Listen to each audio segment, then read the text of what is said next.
la chaîne qui vous édifie. Mon aboye, ala kisingai, batu banzoto na bango, et na babilo kwa pembe na nzoto.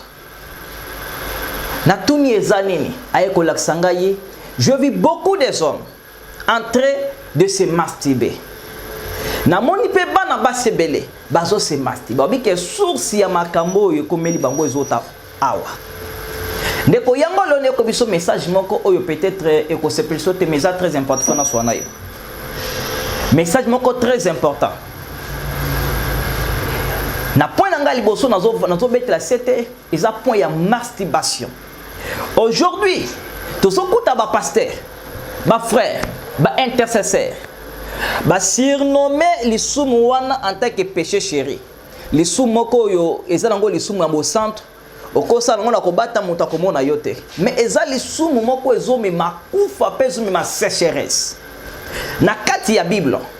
Landanga trabe yo mutu peut-être oyo osala kelo kwa na peut-être na kobata mata wapi mais nzamba tinga na swana yo.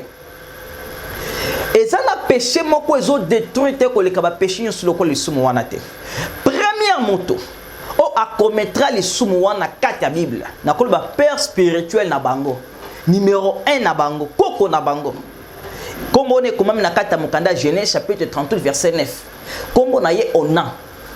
Nzambe ya bomaka ye. Azaki mwana ya Juda. Ona ba pesie mwasi ya yaya na ye pona abotisa ye. Mais likambo kamwa et comme le moment ona akiko se masturber na se pona ba ko pesa postérité na ndeko na ye nzamba bomaka ye. C'est-à-dire ezana les sous moko ezo détruire ko le kasida ezo kausa mbongo ezo kausa mwa mingi biloko mingi c'est la masturbation. Et pas mibali pepa ya basi. Bien que vous connaissez la Bible nous dit au livre d'Osée chapitre 4 verset 6, mon peuple périt par la manque de connaissance. Les botanangezo kufa par manque de connaissance. Okoko zala otombe na lisumu wana otombaka na yango. Peut-être que non esula chakayo esala ko bien. Mais conséquence nango ezali ya mabe mingi. Avantage eza peut-être muke. Avantage muke peut-être ko sentira à l'aise, mais inconvénient 1. Et kausaka yo mbongo. Yo mutu nyonso to osala kalisumu wana examinez bien vie na yo.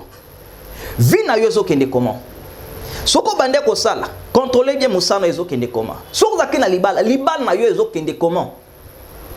Ezo détruire finance, ezokota sécheresse makasi pe makasi. Tikanga na swana yo parce ngapi na zaki na domaine wana. Merci Seigneur parce qu'il m'a délivré. Et ça a péché moko ezo détruit ko le kaba péché nyonso tout. Et ça péché wana. Péché moko sous couvert que péché à bassin, péché moko mutako monote. Oleo musu akoloba olé na sala adultère libano na sala impédicité libano mi vona na mibati misananga. Mais et ça péché moko ezo détruit makasi. Pe bato bazo commettre ba jar ya lisumu wana. Pona ba hériter boko na likolo eza pasi. Yango na kotanga na mukanda Apocalypse chapitre 21 verset 27. Je lis la parole de Dieu au nom de Jésus. Apocalypse chapitre 21 verset 27.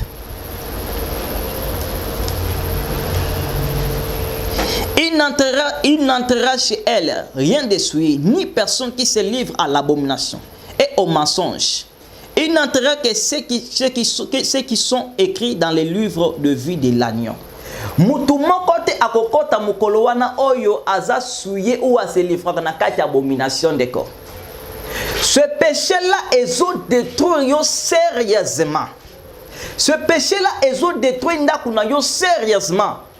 Il y a des femmes mariées même. Il y a des hommes mariés qui tombent dans ce péché. Na kati badouche, na kati toilette. Na maka maman moko boitan le HP Media, la chaîne qui vous édifie.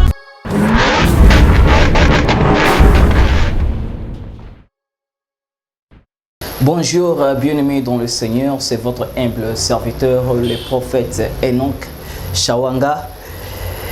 Nzambe apambola yo mutu ozo landangai moment oyo nzambe la Bible nous dit dans leur détresse, dans leur miséricorde, l'Éternel Jésus leur a envoyé sa parole.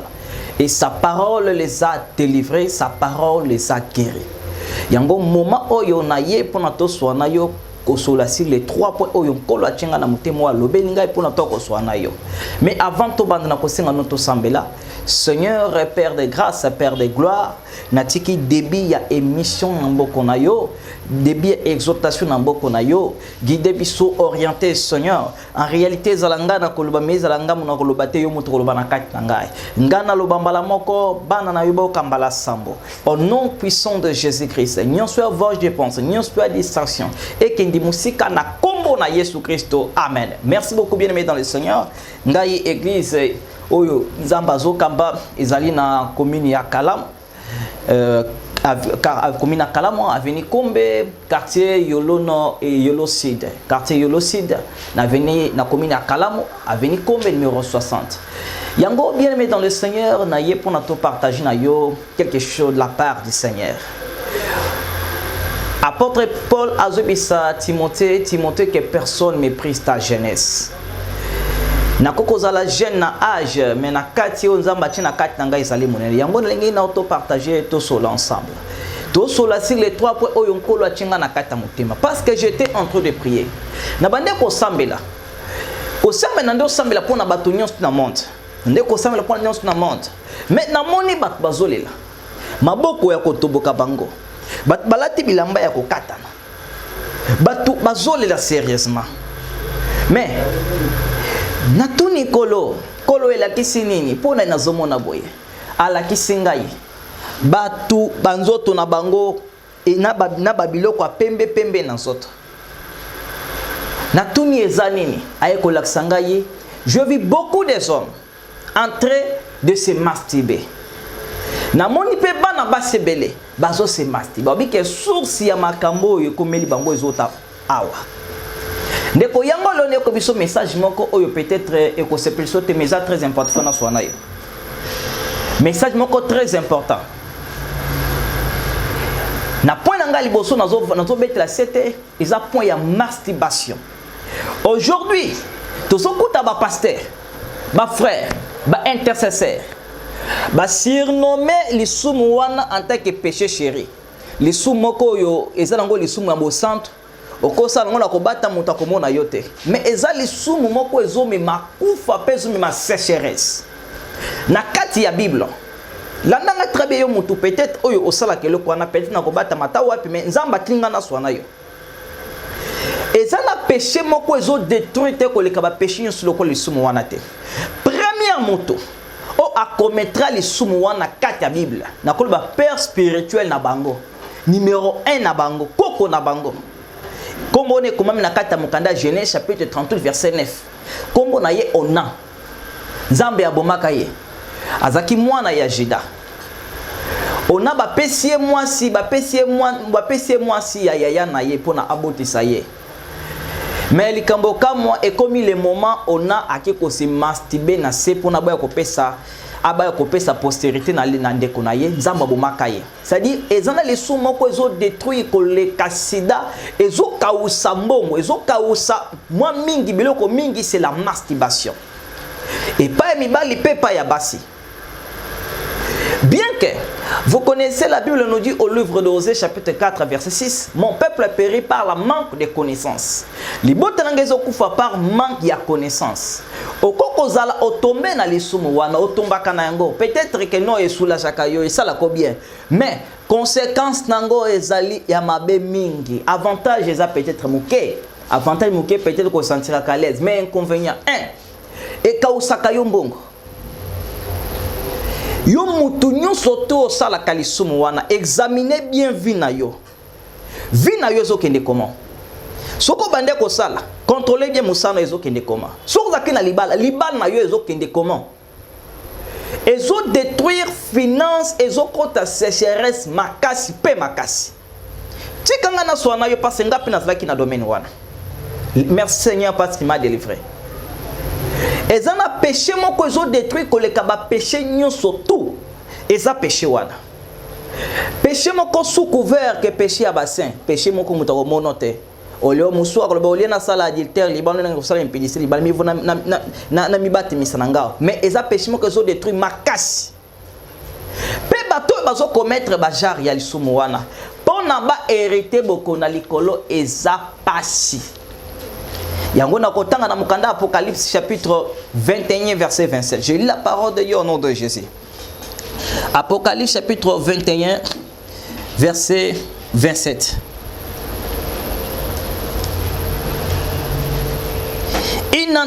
Il n'entrera chez elle rien de souillé, ni personne qui se livre à l'abomination et au mensonge. Il n'entrera que ceux qui sont écrits dans les livres de vie de l'agneau. Mutu moko te akokota mukolo wana oyo aza souillé ou a se livre na kati abomination de corps. Ce péché-là est détruit sérieusement. Ce péché-là est détruit sérieusement. Il y a des femmes mariées même. Il y a des hommes mariés qui tombent dans ce péché. Nakata badouche, nakata toilette. Nema kama mama moko boita on lobela kali kamboyo. Donc on va passer un message. Lobela kango esika moko esika mibale. Maman on a benga bi papa. O eza 5e mobali yanga ine toka bwana. Parce que na mimo na kesu qu'on dirait à cette fanga bien te fuka ngai moko. Maman na zaki na soki mulangi na soki ni naye. Alors, c'est un péché qui détruit. Et soko lingi zambe asala yo grâce. Soko lingi vina yo fungama. Soko lingi zambe a changé vina yo. Vous devrez renoncer, refuser ces péchés. Maintenant, il faut ole kanan okutana mosala nzambo aza vrai serviteur pour ole kanakate étape ya confession. Lorsque tu vas confesser ces péchés, et cet homme de Dieu là va maintenant prier pour toi, pas n'importe quel serviteur de Dieu. Oh, azana monopole la parole. Oh, azala kapé na domaine wana. Et c'est lui qui va prier pour toi. Il y a des péchés. Oh, koko sa la repentance siko yonzamba limbisiona muso ko sa la repentance yo moko to salo salitio lembiza botala ko limbisote. C'est comme ce genre de péché là. Je donne l'exemple. Ndeko yo nani wa kufa yo Judas. Judas a keko confessé par ba sacrificateur. Abi na kosra ki muta bato likambo. Makamu na loba ki nyonso ezaki ya lokota. Ba sacrificateur a confessé, mais comme ba sacrificateur, bazaki na monopole ya ba pardonner péché na yete. Bazaki na monopole ya ba yo ka confesser na yete. Judas asuka ki na kokufa. Parce qu'il y a des hommes de Dieu que Dieu a donné la possibilité, que Dieu a donné le pouvoir de pardonner même le péché. Jean chapitre 20 verset 23.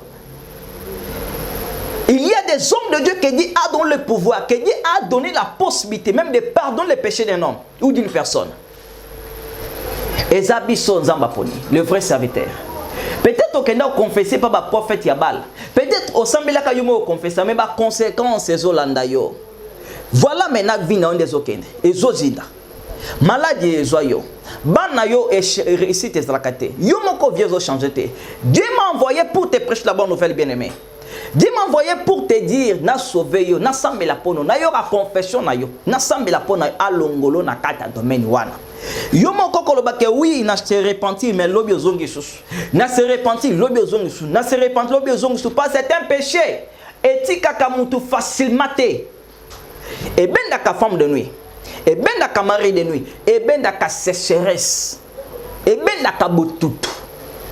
Au moins mutu azala ki de me mutu baby. Bangala baloba sokole li gordo lelo comme peut-être ma kwanza lelo te malobi. Conséquence. Voilà aujourd'hui Dieu m'a envoyé pour te prêcher là pour qu'on a côté yango. Na ken na deuxième point na ngai. Na premier point na bani na sisi. Ezana mingi mena stopona na etando ekengunga ndesla. Na ken na deuxième point. Deuxième point ezani eza oba bengi prémisse. Prémisse eza nini. Na Exode chapitre 34 verset 26. Nzamba zoloba. Tu apporteras dans la maison de l'Éternel premier fruit na yo. Mbouma ya Hélène no ya liboso. C'est-à-dire salaire no ya liboso. Aujourd'hui, il y a beaucoup de chrétiens qui vont moderniser la Bible. Vous connaissez, oyebi bien bisika outa. Oyebi bien pour nos koma ici kozawana outi wapi. Et soki nzambe azalate. Soki nzambe azalakate lelo yo olinga kosuka wapi. Voilà combien de moments on t'a humilié. Voilà pendant combien de mboko komiwana, combien est-ce que tu as souffert. Mais nzambe nda komisi wana. Mais obosani makambo mususu. Obosani nini? Opiétiner makambo yo nzamba li alobi. Makambo nini nzamba alobi? C'est-à-dire oyo nzamba alobi ezali kotosa ba principe na ye. Depuis ozui musala. Depuis ozwa, depuis banda ko travailler. Depuis ozali au tikala ko reconnaître nzambe na prémisse ata moment mon côté. Prémisse c'est quoi? C'est la première salaire na yo ya liboso. Yo lia yango. Voilà maintenant les conséquences aujourd'hui. Moussala, ils ont toujours aux yeux contraires il y a 2 mois, il y a 3 mois. Après balongolio, après, talabana na yo vieux resirte. À cause ya prémisse ya nzambe olia. Le lonzamba tilinga na betelo c'était ya prémisse. Prémisse, votre premier produit. Moussala no ya liboso oyo zwaka. Opesaka prémisse te. Yango zamba tilinga na rappel yango. C'est parce que ma conséquence wana ezo bloqué yo. Ozanzambe te pour no lia prémisse. Même nzambe moka lia prémisse te a libéré prémisse na qui est Jésus-Christ. Mais yo liango pourquoi? Donc dans autant mokanda Ézéchiel chapitre 44 verset 30. To kanini nzamba lui pour na prémisse. Avant na kota deuxième point. De konzambe alingi yo.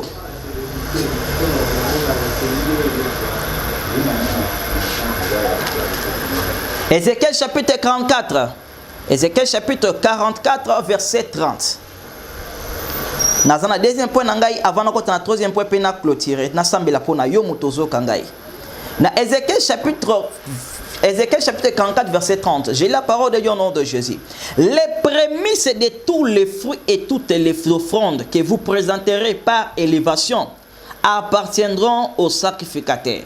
Vous donnerez aux sacrificateurs les prémices de votre pâte afin que la bénédiction repose sur votre maison. Okoya na prémisse na yo, prémisse c'est votre premier salaire o yo zwa. Tango bandaka mosala. Mais yo olia kango, o moderniser Bible, o modifier Bible. Non, nzamba zana posa na yango. Nzamba tininga na rappelo likambu yango parce que azoninga a délivrer yo. Alingi a changer makambu na yo, mais yo il faut se conformer mais na loi ya nzambe. Nazokota na troisième point directement o ezali parce que batu mingi bakomela kinga yi message nga na belaka na sali 15 ans na maladie, musu na sali 5 ans na maladie, musu na sali ba ane mingi, tout ce qu'on sort na sambelaka mais simbite na tika na ko sambela. Non bien aimé. Je voudrais te dire quelque chose. Oh, c'est le troisième point nangai. Troisième point nangai, ça nous met à citer sur la foi. Aujourd'hui, Batuming,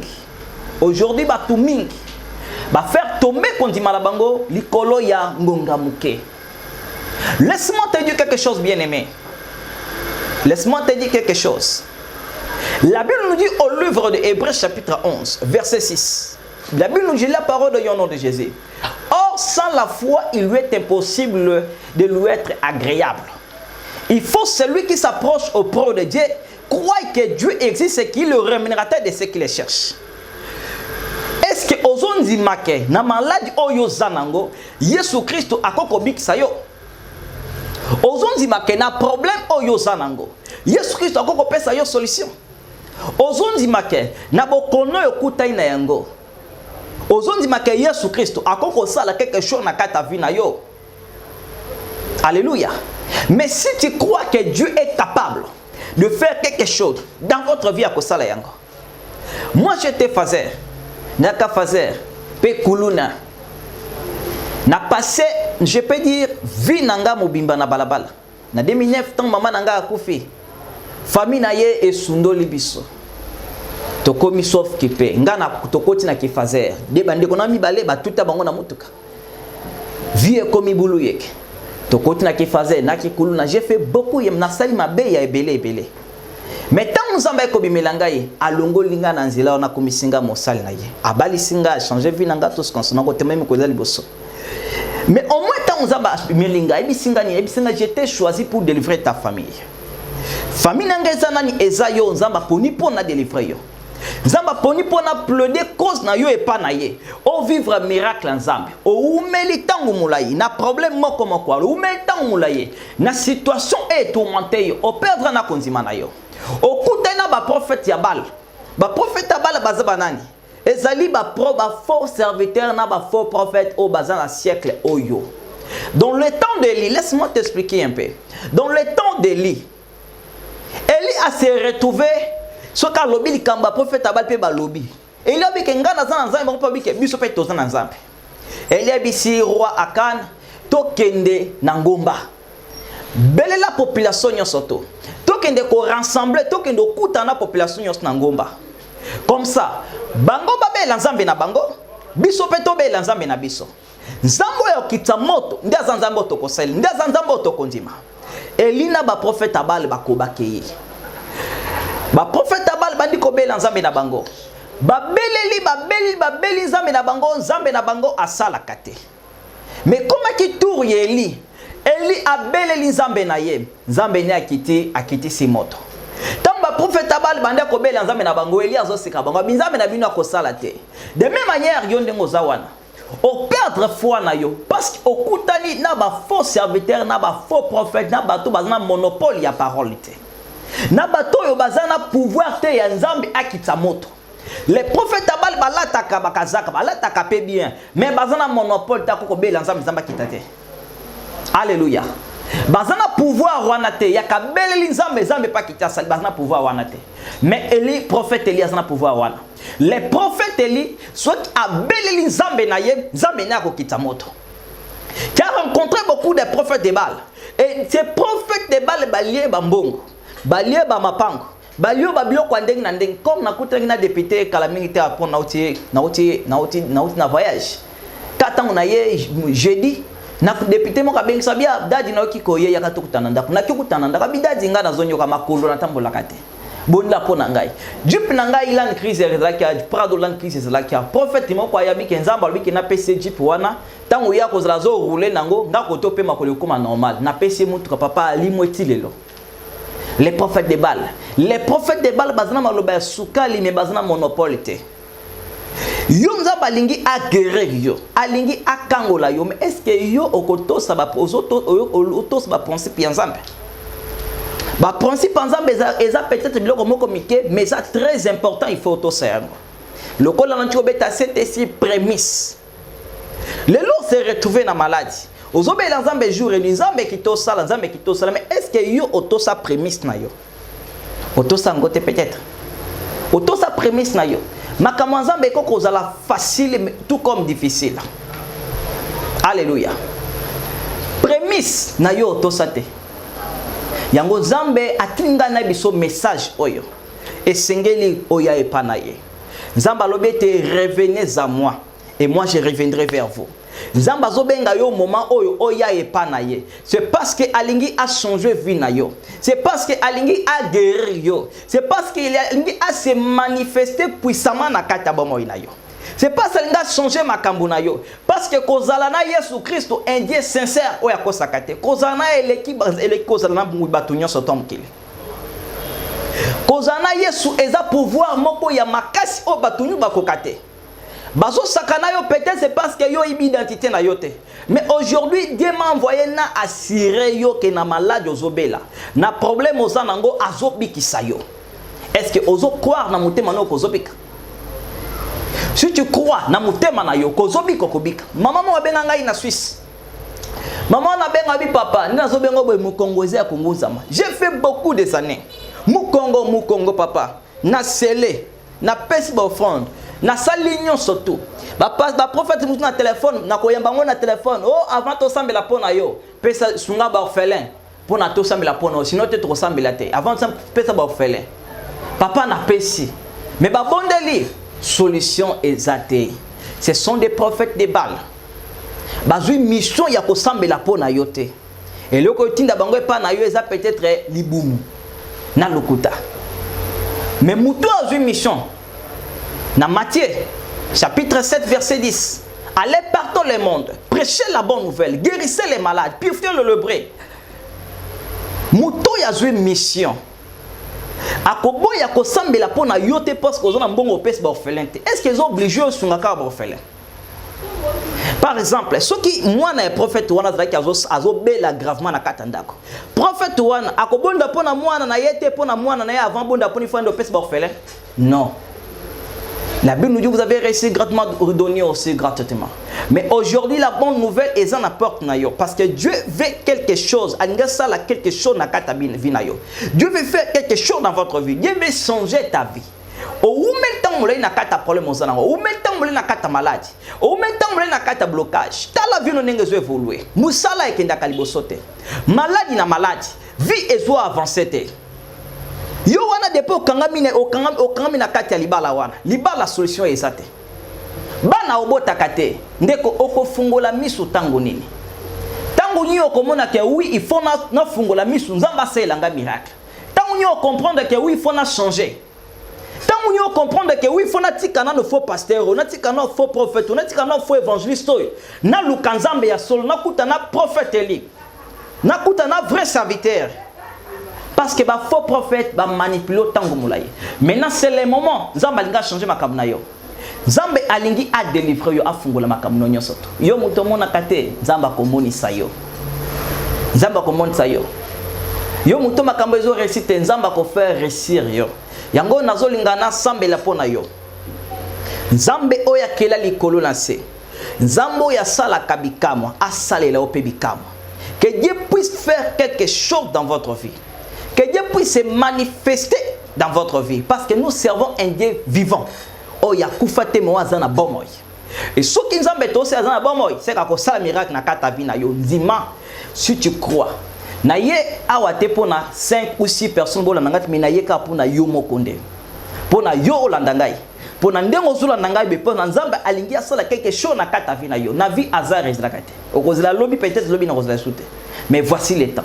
Rachetez les temps. La Bible nous dit, vous connaîtrez la vérité vous affranchira.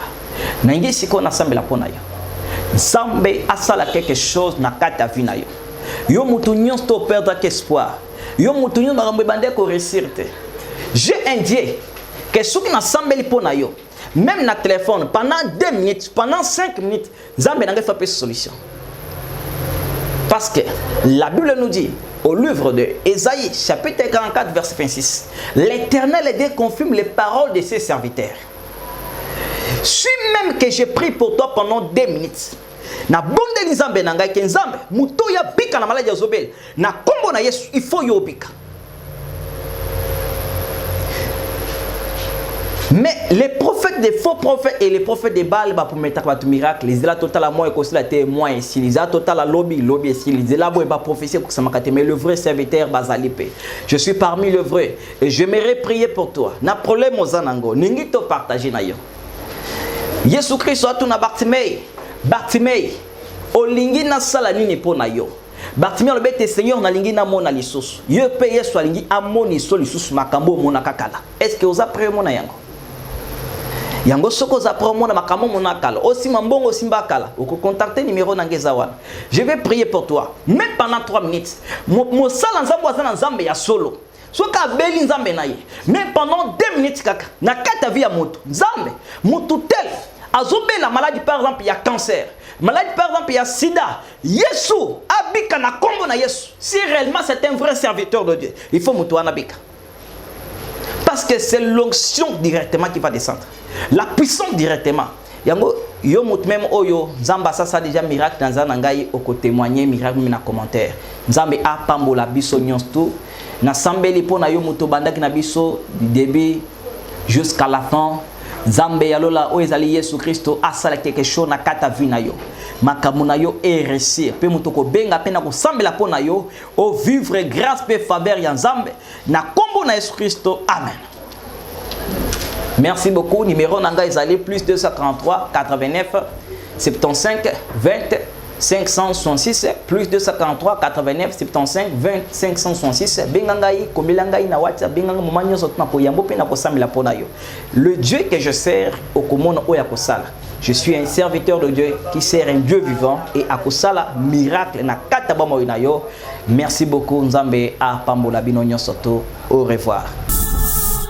HP Media, la chaîne qui vous édifie.